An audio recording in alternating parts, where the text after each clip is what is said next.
I wonder what makes you feel better or what lifts your spirits when you're feeling down.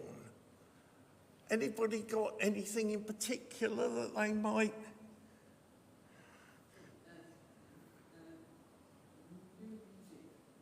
Music? Yeah. Chocolate, anybody? That seems to be a fairly common one. Me?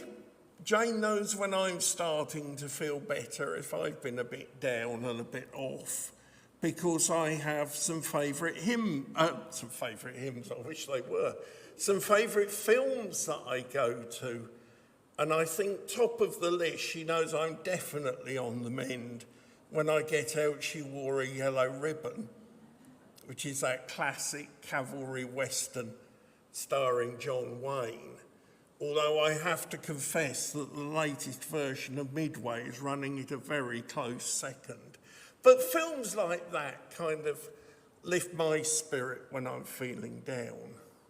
But what makes us feel better needs to be the right thing, doesn't it? After all, the sticking plaster isn't much use when you've got a broken arm, and cream cakes, I don't think, are much use for a tummy ache. And perhaps one of the best ways of helping someone to feel better is for them to know that they're being looked after, that they're being cared for, that they're loved.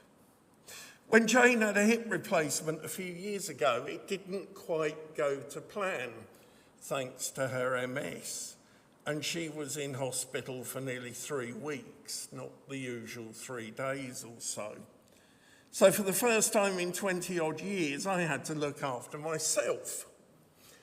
I now know why people say that they can't be bothered to cook proper meals just for one, and how lonely it can feel, especially in the evenings. And I'm an only child, so I actually quite like being on my own. But I think something about being surrounded by people at the airport has kind of rubbed off on me somewhere along the line. TV and radio are a blessing, aren't they? Because at least they give the illusion of there being other people around, but they don't replace the real thing.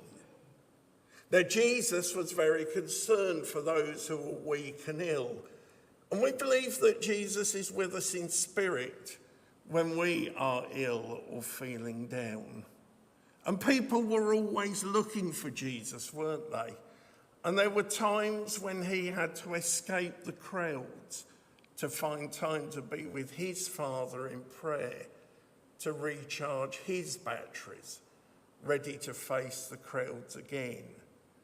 So today we're going to hear some words of comfort to sustain us when we're feeling down, and words that we can share with others and help them discover the special healing that can be found through faith in God.